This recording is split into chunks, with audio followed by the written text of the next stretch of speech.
Сега съм на връх Полежан. Насреща е връх Безбог. Долу-горе оттам сме пристигнали. Това са стражите. Казвай натам.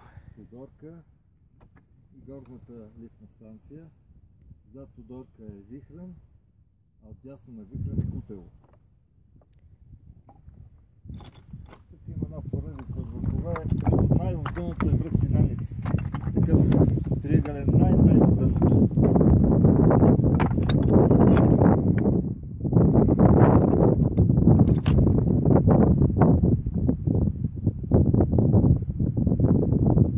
А пък това там е връх Каменица, много тук наляво. Ето той е острия високи връх, е връх Каменица, под него е Тевно езеро. И трябва да е. Той е високия връх, най-високия Каменица. Тук това е Джангал, ето тук. И Джангалска порта. След това е Джамал,